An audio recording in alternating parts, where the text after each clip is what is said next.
The Great Hall of Atheron, a colossal floating citadel surrounded by a halo of luminous stars, was seldom convened. It was a place reserved for the direst of discussions, where only the most powerful rulers of the galaxy dared gather. Tonight, the Galactic Kings had come from every corner of the universe, each draped in the trappings of their alien empires, each carrying a pride that outweighed entire worlds. In the center of the vast hall, on a dais woven from living crystal, stood the eldest of them, a towering figure known as King Xyralis. His skin, dark and metallic, shimmered with an iridescent glow, his eyes a deep void that seemed to consume the light around him. He raised a spindly hand, and a hush fell over the assembly. "Brothers, fellow sovereigns of the stars," he began, his voice a guttural rumble that echoed through the chamber. "Our scouts report troubling news. The humans of Earth, once a trifling species, have advanced beyond their bounds. They wield new powers, strange technologies that could one day rival our own." A murmur rippled through the gathered monarchs. Some sneered, brushing off the threat as laughable. Earth, after all, was a small world on the edge of known space, a mere dot amidst the countless systems they ruled. But others, particularly those who had dealt with humanity firsthand, remained silent, their faces unreadable. King Xyralis pressed on, his tone grave. "I am no fool to speak of idle threats. We have seen what ambition and ingenuity have achieved among them. Their armies grow stronger. Their explorers chart the void with increasing zeal. They are more like us than we care to admit. And if we do not intervene now, we may soon find ourselves dealing with rivals, not mere subjects." From the shadowed recesses of the hall, another voice emerged, a deep, guttural snarl that turned heads and stilled breaths. It belonged to King Torgoth, ruler of a species bred for war, his enormous frame covered in scales as hard as diamond. He scoffed, his crimson eyes flashing. "Intervene? Why waste precious resources on a world that barely scrapes the surface of power? Surely, a lesser force could bring them to heel." Xyralis's gaze shifted to Torgoth, his expression unchanging. "Perhaps, but we have underestimated others before. We cannot afford to risk it now. Earth must see a display of power beyond anything they have ever imagined." The statement hung heavy in the hall, a silent challenge. The other kings shifted uneasily, some thoughtful, others impatient.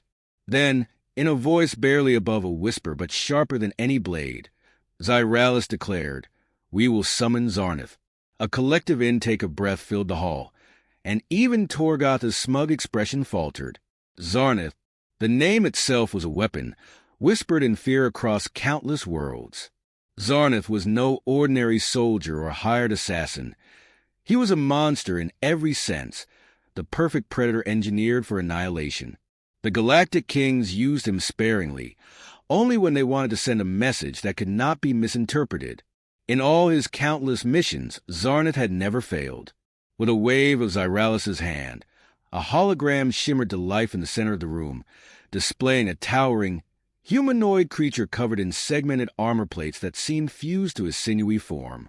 Dark energy pulsed faintly from him, coiling and seething like a living thing. His eyes, hollow and unfeeling, were devoid of any trace of compassion or restraint.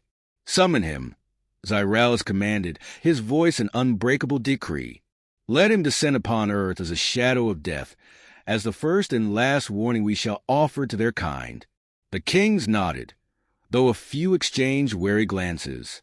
Even the boldest among them would not summon Zarnith lightly, for he was a creature beyond control, bound only by his own lust for conquest and carnage. But Earth had given them no choice, and so they steeled themselves. Moments later, the hall's lights dimmed further as a side chamber opened, releasing a freezing mist. From the darkness, Zarnith emerged, his form as imposing as the hologram. His every step was calculated, carrying a terrifying stillness that promised chaos. Xyralis regarded him without a hint of fear, though a twinge of unease lingered in the air. "Zarnith," Xyralis intoned, "the the rulers of the galaxy require your service once again. You are to descend upon Earth and remind them of their place in our order." Zarnatha's hollow eyes fixed on the king, and he inclined his head almost mockingly. "I have crushed armies and reduced worlds to ash, old king. A single planet is hardly a challenge." "Perhaps," Zyralis replied coolly, "but do not underestimate them. They are cunning creatures." Zarnatha's lips twisted into a smile, revealing a row of jagged, blackened teeth. "Cunning or not, they will fall, as they all do." With a final nod, Zyralis dismissed him. Zarnath turned and strode from the hall, disappearing into the shadows once more. When the great doors closed behind him, a collective exhalation passed through the chamber. The kings knew what was coming. A single, destructive visit to Earth, a reminder to humanity that it was but a small piece in a much larger cosmos. The meeting adjourned, and the kings retreated to their realms. Yet a subtle tension remained in the air, a disquiet that even their vast power could not entirely banish. They had unleashed their most vicious monster, confident that he would bring Earth to its knees. And yet, as Zyralis sat alone in the emptying hall, he could not shake a shadow of unease. Deep beneath the surface of Earth, shielded from prying eyes and orbiting satellites, lay the command core, a fortified military facility bristling with technology both classified and cutting-edge. In its heart, Commander Jonathan Paul, a hardened figure with graying hair and steely eyes, stood before a massive display, the holographic image of Zarnath casting a menacing glow across the room.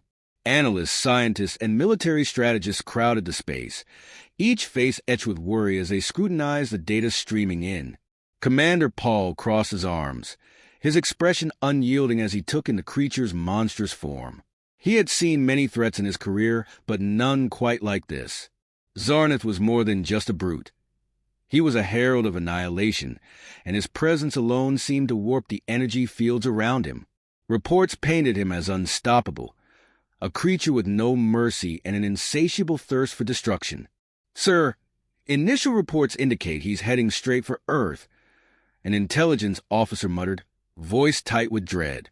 "We've analyzed every strategic defense, and nothing conventional would stop him. Our satellite arrays won't even scratch him." Paul held up a hand, silencing the room. He'd faced desperation before and refused to allow panic to govern his decisions. After a tense pause, he spoke, his voice low and resolute.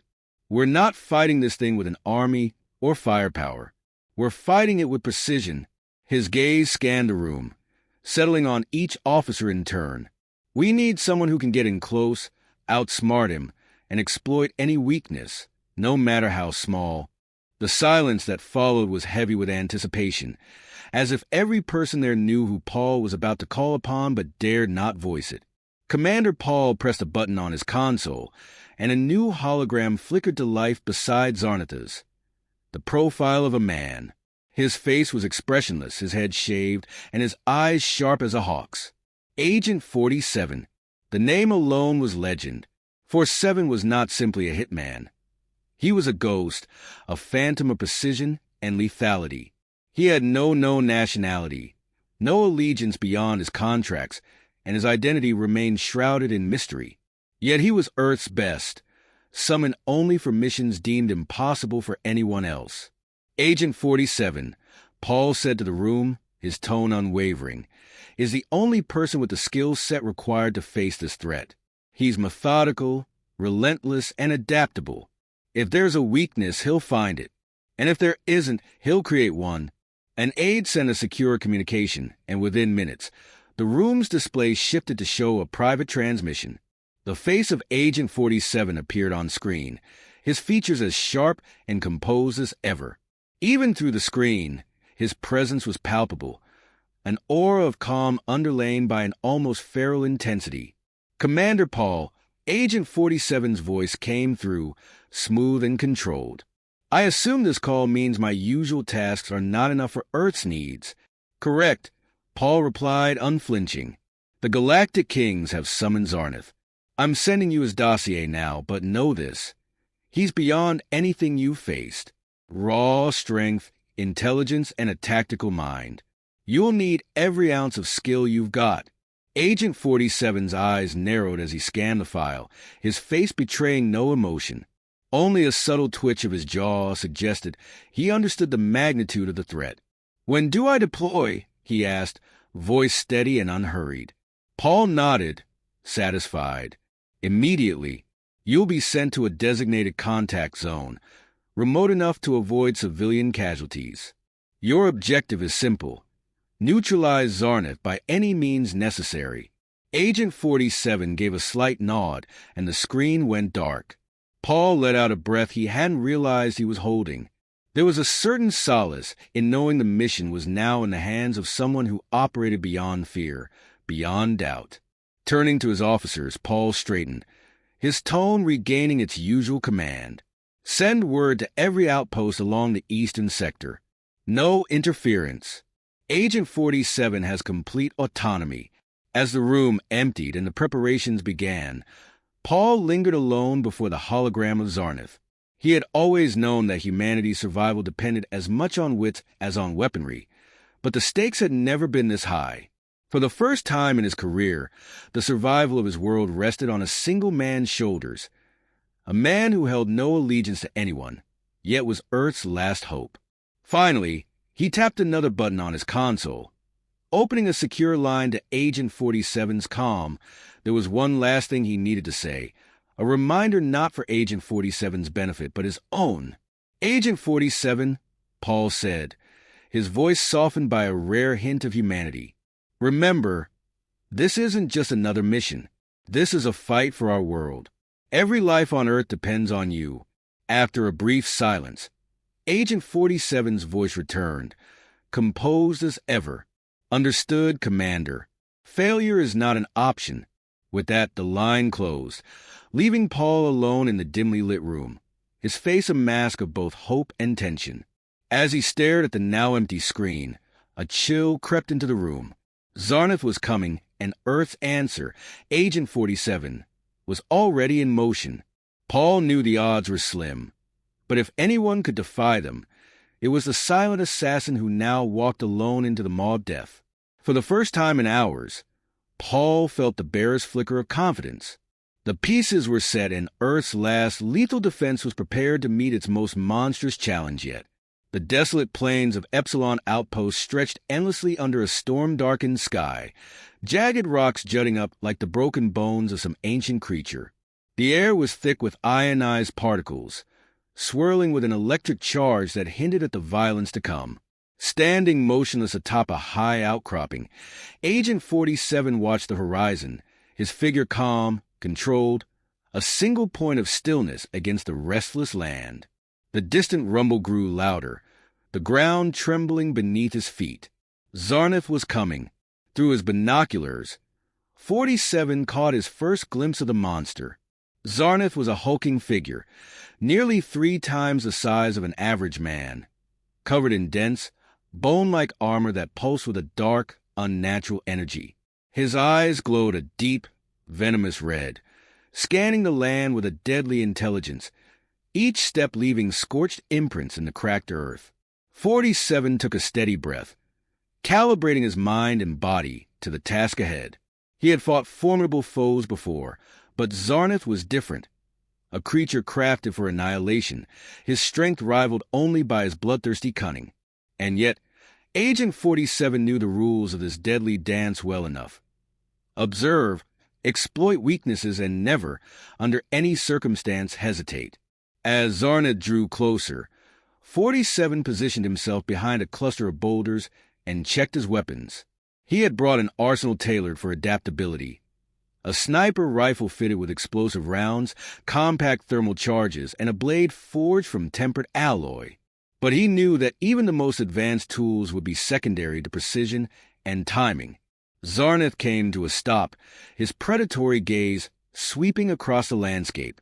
Sensing his prey nearby, he let out a low, guttural growl that echoed like thunder.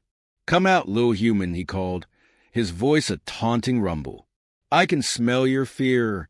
Agent 47 felt none of it. From his position, he took careful aim with his sniper rifle, targeting the slight gap in Zarnatha's armor just below his neck. With a controlled breath, he squeezed the trigger, the shot slicing through the air like a razor. The bullet struck its mark, and Zarnath staggered back, surprised but unhurt, his thick hide barely scorched. He grinned, a jagged smile that held no warmth. "Is that all?" Pathetic. Without hesitation, Agent 47 moved to a new position, understanding that the beast's resilience was greater than he'd calculated. He planted thermal charges along his route, small but potent explosives that would buy him precious seconds should Zarnath close in too quickly. He was adapting, calculating, treating the monster less like a foe and more like a problem to be solved. Zarnath, however, had no interest in strategy. With a roar, he launched himself toward 47, his enormous fists cracking the ground as he barreled forward. Agent 47 barely dodged the attack, his movements swift and fluid as he led Zarnath into the trap. The first charge detonated, a searing blast of heat and concussive force that staggered the monster. Zarnath snarled in rage, but 47 was already several steps ahead, detonating the next charge as he lured Zarnath deeper into his carefully laid web. Each blast chipped away at the creature's armor, revealing patches of vulnerable, raw tissue beneath. For a moment, Agent 47 caught a glimpse of something almost human in Zarnatha's eyes, a flicker of frustration, of anger, and he seized upon it. He moved closer, drawing his blade, and struck with surgical precision, slicing through the exposed skin on Zarnatha's shoulder. Black ichor seeped from the wound, and Zarnath let out a furious roar, swinging wildly at his attacker. One massive fist connected, and 47 was thrown back, his body hitting the ground hard. His vision blurred, the taste of iron filling his mouth, but he pushed himself upright, his mind focused only on the objective. This wasn't a matter of strength. It was a matter of endurance, of outlasting Zarnatha's rage, and finding the precise moment to deliver a final blow. Zarnath closed in, every step a thunderous promise of death. "You're nothing," he spat, his voice laced with contempt. "A mere insect who thinks he can challenge a god." But Agent 47 had no room in his mind for threats or taunts. He analyzed every movement, reading Zarnatha's patterns and shifting his strategy. With a final tactical adjustment, he positioned himself on a narrow ledge, baiting Zarnath into a full charge. The monster lunged, teeth bared, fists raised. At the last second, 47 dropped down, setting off the last of his explosives as Zarnath crossed the threshold. The force of the blast tore into Zarnatha's exposed injuries, sending him sprawling, wounded and enraged but finally vulnerable. Agent 47 rose, blade in hand, and in one swift, precise motion, drove it deep into the creature's exposed heart. Zarnatha's roar of pain filled the air, his massive form trembling as the lethal strike took hold. His eyes dimmed, the once bright red fading to a dull, defeated glow. For a long moment, Zarnath stared at 47, a mixture of rage and begrudging respect in his gaze. "You are no ordinary human," he muttered, his voice a mere whisper now. Agent 47 held his gaze, silent, allowing the weight of the victory to settle between them. And with one last, shuddering breath, Zarnath collapsed, his body still, the ground beneath him scorched and scarred. As the dust settled, Agent 47 took a moment to assess his injuries, his breaths measured but labored. He glanced back at the fallen creature, confirming that the threat was truly neutralized. But he knew this was only the beginning. Earth's survival would not be assured by one battle alone. Turning toward the distant outpost, 47 activated his communicator. "Commander Paul," he said, his voice steady, "target neutralized. Mission complete. Awaiting further instructions."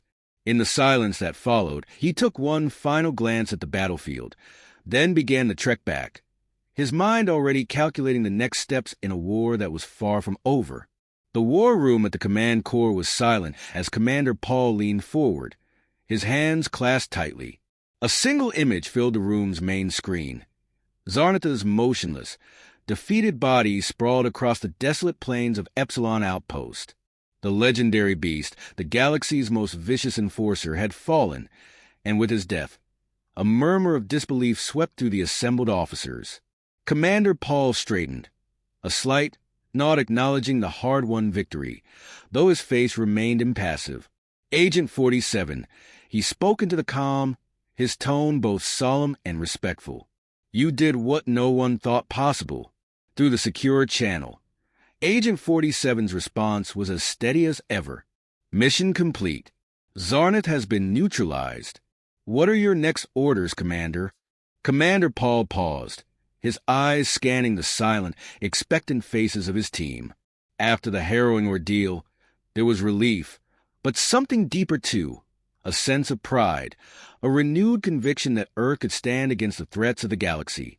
In the face of insurmountable odds, they had proven that intelligence and resilience could match even the galaxy's most fearsome power. Stand down, Agent 47, Paul finally said. Return to base. Your work here is done. The line clicked silent, and Paul turned to face the room, his expression hardening once more. Prepare the official report and send a coded transmission to the Galactic Kings. Let them know that Earth will not be intimidated.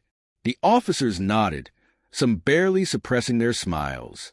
They knew the message was both a warning and a statement of defiance. Earth would not bow, nor would it allow itself to be treated as a pawn in the games of distant rulers. Meanwhile, miles away, Agent 47 made his way through the charred landscape. His movements were as precise and unhurried as ever, though he could feel the toll of the fight. The bruises beneath his suit, the ache in his muscles. But for Agent 47, these were mere details, temporary markers of a mission's success. He had endured, adapted, and executed with precision, as he always did. A few hours later, 47 arrived at a rendezvous point, where an unmarked transport awaited to bring him back to the command core. The craft descended into the atmosphere. The burned plains and Zarnath's massive remains disappearing beneath the clouds. For a fleeting moment, 47 allowed himself a glance at the view below, a rare acknowledgement of the battle's weight. He knew that his actions would reverberate far beyond Earth, sending shockwaves through the galaxy. Back at the command core, Paul watched as the transmission prepared for the Galactic Kings finalized, his fingers tapping lightly on the console. He knew how they would react, shock, anger, perhaps even denial. But their power play had failed, and Earth had not only survived but proven its strength and resolve. Hours later, in the great hall of Atheron, the holographic image of Zarnath's fallen form loomed over the gathered kings. They stared in stunned silence, their arrogance tempered by the undeniable reality. King Zyralis, the one who had commanded Zarnath's deployment, clenched his fists, his face a mask of anger and frustration. The other kings exchanged glances, some apprehensive, others furious, as the implications sank in. They defeated him, one king finally muttered, disbelief lacing his voice. King Torgoth, who had dismissed Earth's potential from the start, scowled. This is impossible. They're a lesser species, unworthy of such power. But Zyralis remained silent, his gaze fixed on the image of Zarnath's lifeless body. He knew that Earth had won more than a battle. They had won a sliver of respect and, perhaps, the beginning of a grudging alliance. The kings could no longer dismiss Earth as a mere backwater planet. It was clear that humanity had the potential to challenge their dominion. Earth has proven a resourceful, Zyralis finally admitted, his voice hard but tinged with a reluctant admiration. We must reconsider our approach. They are not the simple prey we took them for. Back on Earth, Agent 47 entered the command core, his quiet demeanor unchanged as he moved through the bustling halls. Commander Paul met him at the entrance, his hand extended in a rare gesture of appreciation. Agent 47, Paul said, his voice sincere, we couldn't have done this without you. Agent 47 regarded the commander with his usual calm, giving a brief nod. Just another assignment, Commander. But Paul knew better.